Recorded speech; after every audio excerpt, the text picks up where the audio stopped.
Prepare-se para uma experiência de introspecção profunda com as palavras visionárias de Krishnamurti. Esteja pronto para questionar e expandir seus horizontes nessa palestra inspiradora.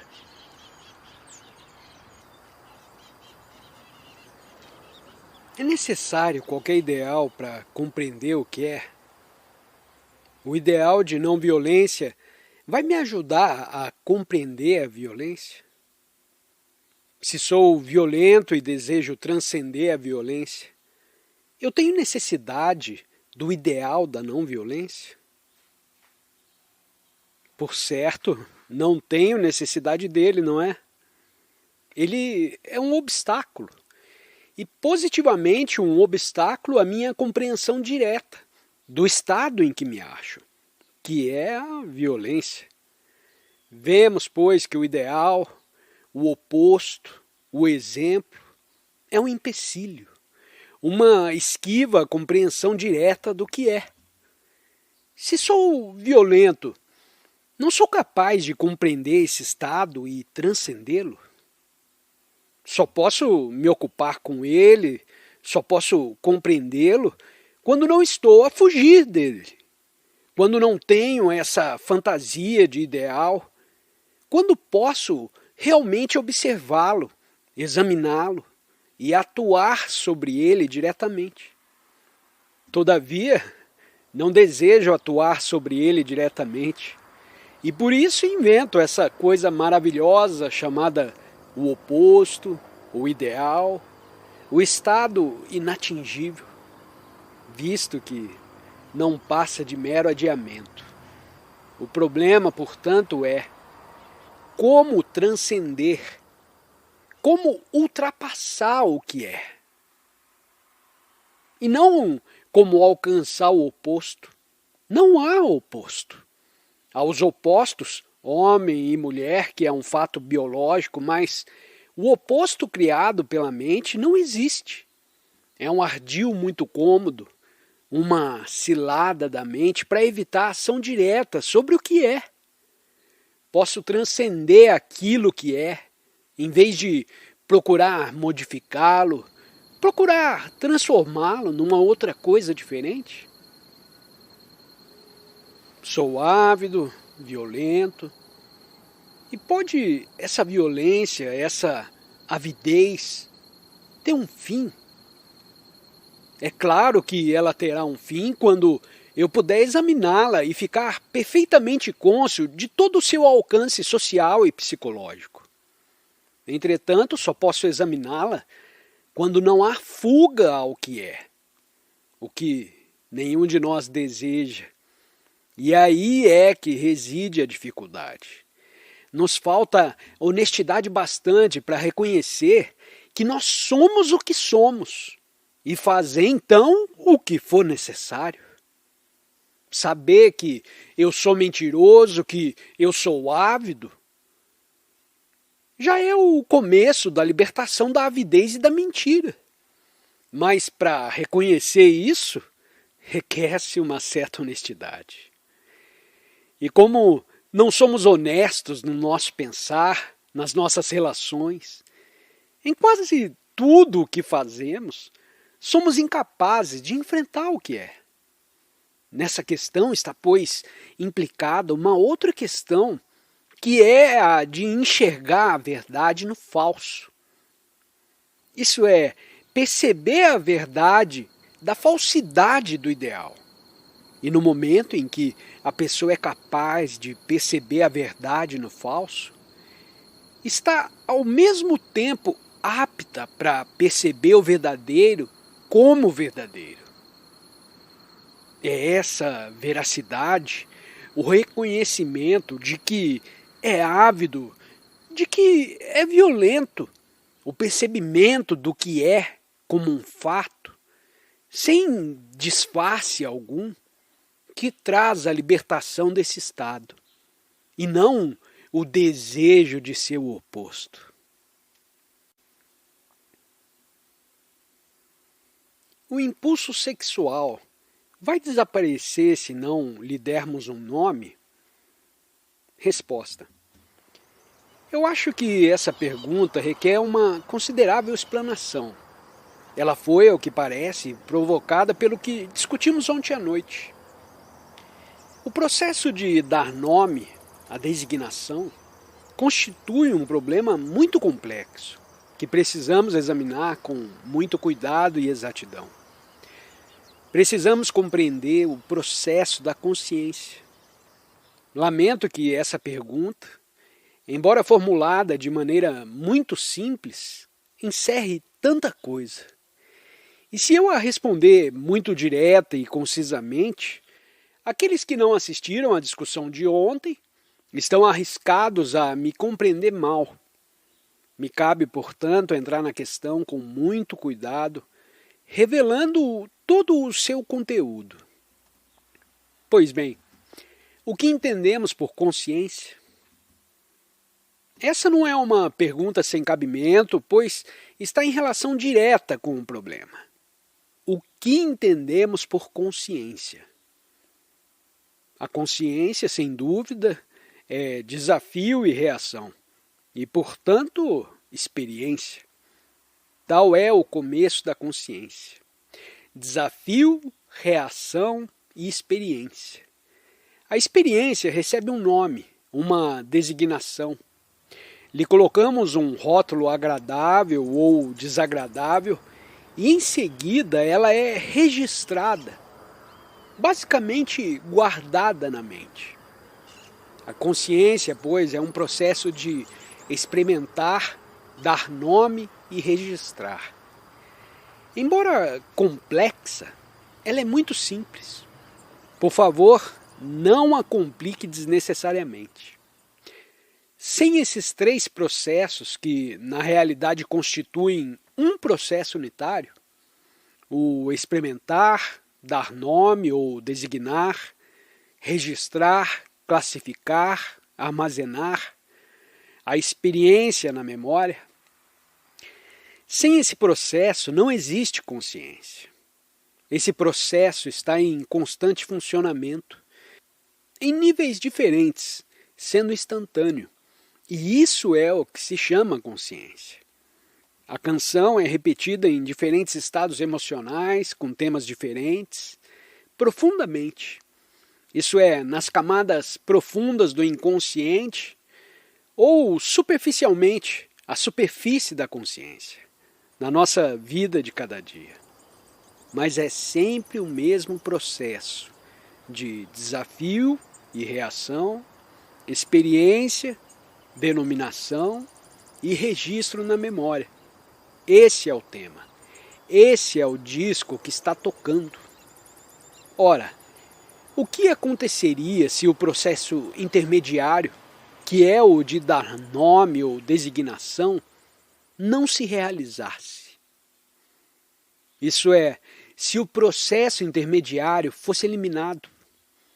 Porque damos designação, porque atribuímos um nome a um sentimento ou a uma experiência, a chamando de forma agradável ou desagradável, chamando-a de cólera, violência, bem, mal e etc.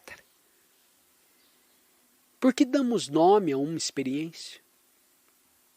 Para algum de vocês isso pode parecer técnico e não é. É muito simples, embora requer um pouco de concentração.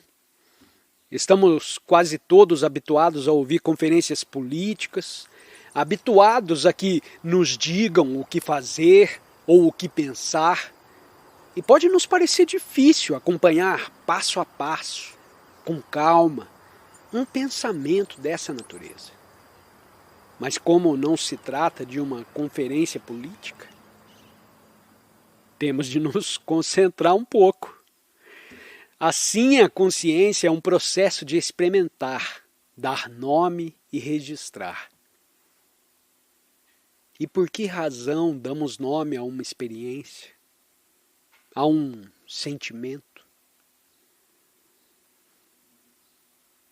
Lhe damos nome, ou com o fim de comunicar a outra pessoa, ou como um fim de fixá-lo na memória. Isso é, de lhe dar continuidade. Se não há continuidade, não existe mente, não existe consciência. Eu preciso dar continuidade a uma experiência, pois, do contrário, a consciência desaparece. Por isso preciso dar nome à experiência. O dar nome a um sentimento, a uma experiência, é uma coisa instantânea, porque a mente, que é o registrador, a memória, põe rótulo no sentimento para lhe dar substância, para lhe dar continuidade, para poder examiná-lo. O que significa dar continuidade ao pensamento. Afinal de contas, o pensante é o pensamento. E sem o processo de pensamento, não há permanência para o pensante. Assim, o dar nome a um sentimento, a uma experiência, dá permanência ao pensante, ao registrador, que é a mente. Isso é, você dá nome a um sentimento, a uma experiência, e dessa maneira lhe dá continuidade. E disso a mente se nutre e sente que existe. Tome qualquer experiência, qualquer sentimento ou sensação que tiver. Cólera, ódio, amor. Lhe dando um nome, você estabiliza o sentimento, o incorpora à sua estrutura de referências. Assim, a natureza mesma do dar nome e do experimentar é dar continuidade à consciência, ao eu. Esse processo está em constante funcionamento, sendo tão rápido que não o percebemos. Esse disco está sendo tocado incessantemente, em diferentes níveis, com letras diferentes, com palavras diferentes, durante o sono e a vigília. Bem, o que acontece se não dá uma designação, se não dá um nome a uma experiência? Se não dá nome às várias sensações? Se nada tem guardado, onde fica você? Isso é, quando não se dá nome, o sentimento ou a experiência se extingue, não tem continuidade. Experimente isso em você mesmo para ver como é assim.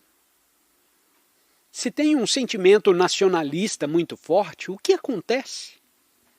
Você lhe dá um nome.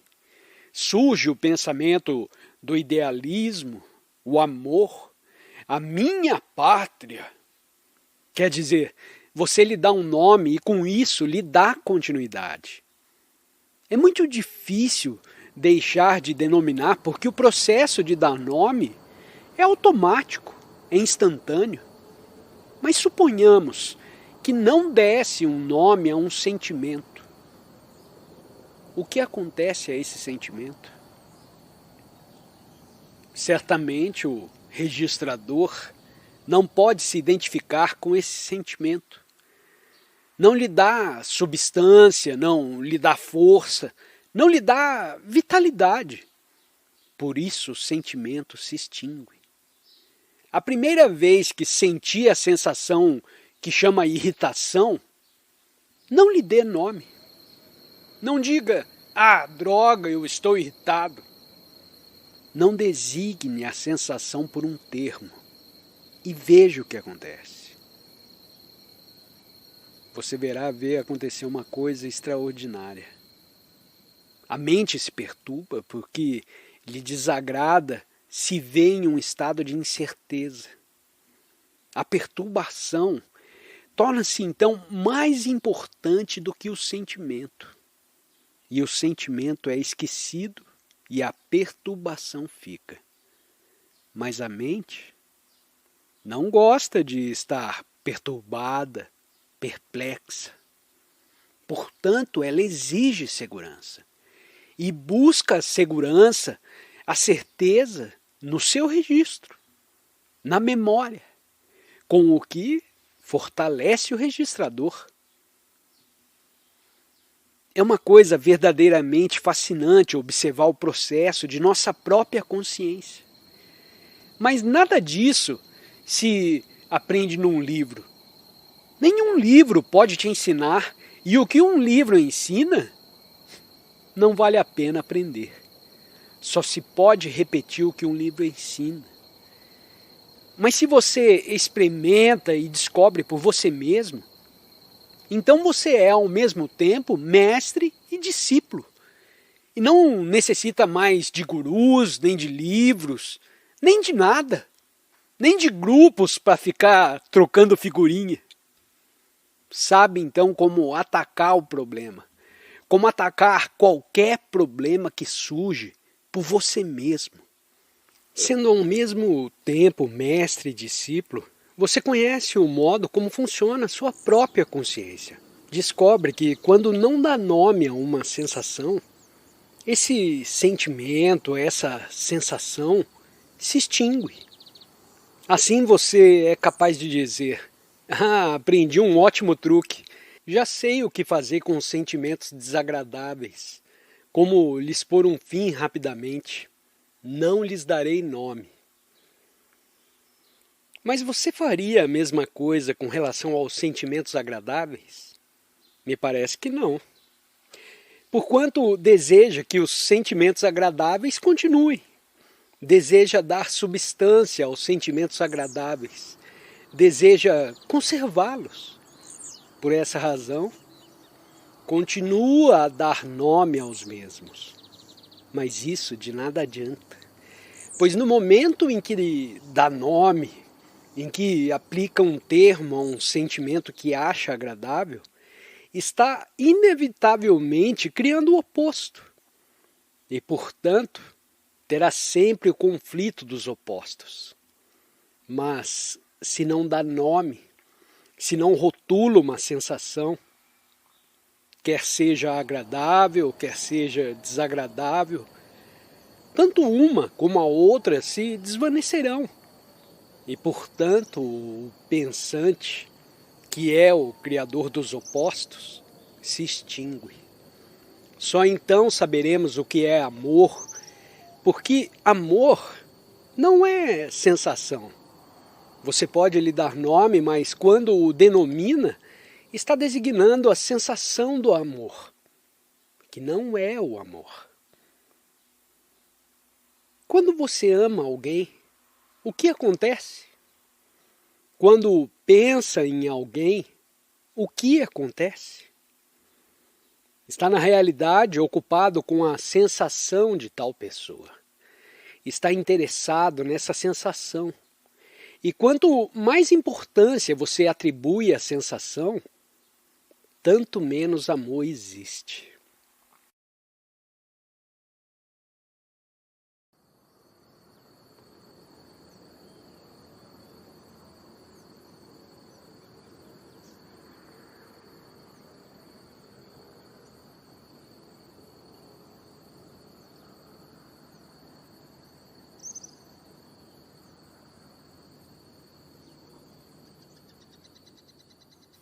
Bom, já nos prolongamos demais aqui, mas a pergunta é: o impulso sexual desaparecerá se não lhe damos um nome? Desaparecerá, é claro.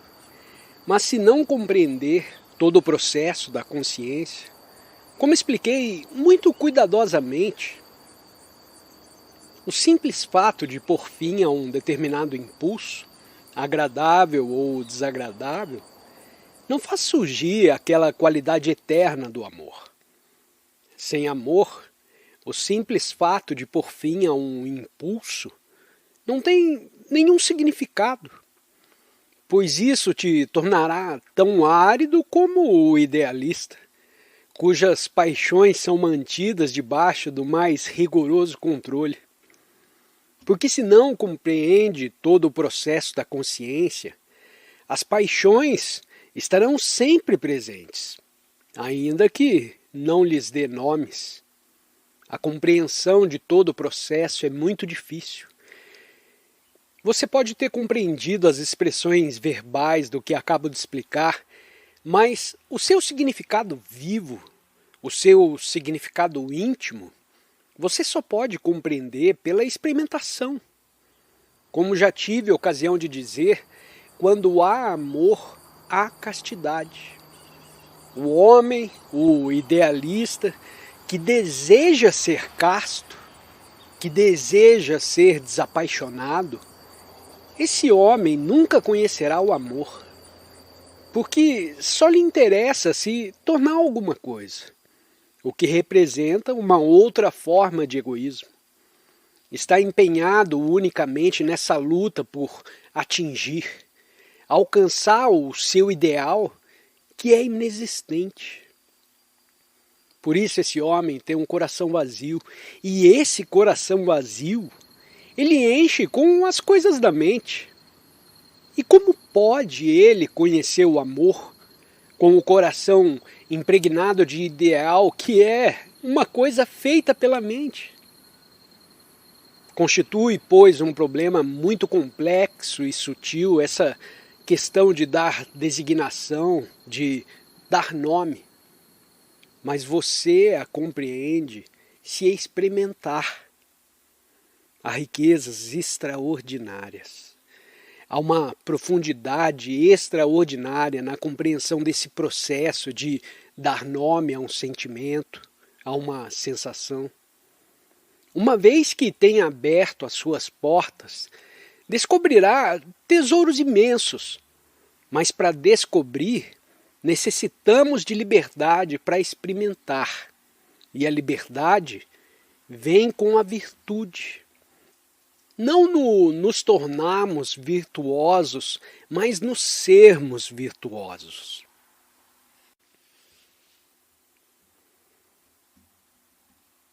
Por que não pode influenciar um chefe de um partido ou os membros de um governo e trabalhar através deles? Resposta: pela razão muito simples de que os chefes são fatores de degeneração na sociedade e os governos são a expressão da violência. E como pode qualquer homem que realmente deseja compreender a verdade trabalhar por meio de instrumentos que são opostos à realidade? Ora, por que desejamos guias políticos ou religiosos? Pela razão muito clara que desejamos ser dirigidos. Desejamos que nos digam o que devemos fazer ou o que devemos pensar. Nossa educação, nossas organizações sociais e religiosas estão baseadas nisso. Elas não nos dizem como devemos pensar, mas o que devemos pensar.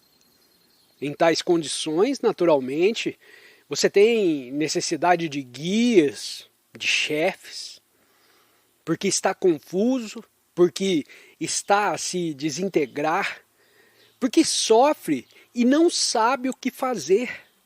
Apela para alguém, para guias políticos, religiosos ou econômicos, para que te ajudem a sair dessa caótica condição de existência. Bem, pode qualquer guia, político ou religioso, te tirar dessa miséria, dessa confusão? Preste atenção, por favor. Temos aqui uma questão muito importante. Porque o posto de guia implica poder, posição, prestígio. O posto de guia implica exploração, tanto pelo que é guiado como pelo que guia. Surge o guia porque os que são guiados querem ser guiados. Quer isso dizer que o seguidor também explora o guia, e o guia explora o seguidor. Sem o seguidor, quem é o guia? Ele se vê frustrado, se sente perdido, e sem guia, O que acontece com o seguidor? Temos, portanto, um processo de mútua exploração. E onde existe o desejo de poder, de posição, de domínio, de guia, não existe compreensão. Quando o guia se torna a autoridade, a pessoa que decide sobre todos os assuntos, políticos ou religiosos, então o seguidor se torna um mero fonógrafo, um mero autômato. E visto como a maioria das pessoas prefere repetir, prefere ficar vendo os guias agirem, o resultado é que nos tornamos improdutivos, incapazes de pensar. E foi exatamente o que aconteceu no mundo. O nosso problema, portanto, é por que necessitamos de guias ou chefes? Pode alguém te conduzir para fora da confusão que você mesmo está criando? Outros poderão te apontar as causas da sua confusão, mas fique certo de que esses não se tornam guias. Eu, por exemplo, estou mostrando a você a causa da confusão, mas não estou com isso me tornando o seu guia nem o seu guru. Compete a você percebê-lo e proceder de acordo ou simplesmente deixar de lado. Se, porém, eu te induzisse a entrar para uma organização, se me tornasse a sua autoridade, nesse caso eu me tornaria importante. Portanto, a sua confusão continuaria a existir e estaria meramente a fugir da sua confusão e a dar muita importância à minha pessoa. Mas é a sua confusão que deve dar importância e não a mim. Portanto, meu amigo, eu estou fora do jogo. O que tem importância é que compreenda o seu próprio sofrimento, a sua própria confusão, a sua própria dor, a sua própria existência desastrada. E para compreender, necessita de alguém? Seja quem for.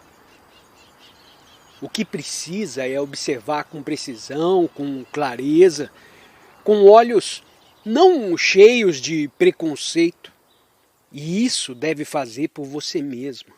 Deve olhar para dentro de você mesmo para descobrir se tem preconceitos. Isso quer dizer que deve estar cônscio do seu próprio processo, das suas próprias idiosincrasias.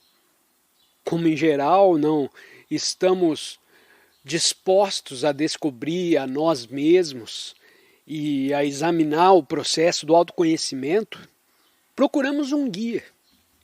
Ou antes, criamos um guia.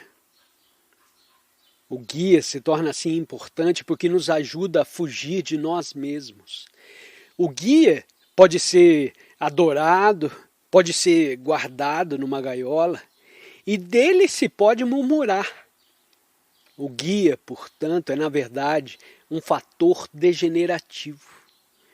Positivamente, quando o indivíduo, quando uma sociedade, quando uma civilização apela para um guia, isso indica um estado de desintegração. Uma sociedade criadora não tem um guia, porque nela cada indivíduo é uma luz para si mesmo. Uma sociedade assim é o resultado das relações entre pessoas que estão em busca de autoconhecimento e compreensão, profundos, fundamentais. E tais pessoas não têm necessidade de uma sociedade estática, com os seus guias ou chefes, com suas autoritárias organizações sociais.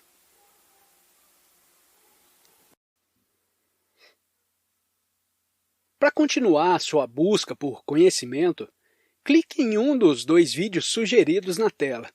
Desafie a sua mente. Compartilhe suas reflexões nos comentários e não se esqueça de se inscrever no canal para receber mais insights. Até a próxima jornada!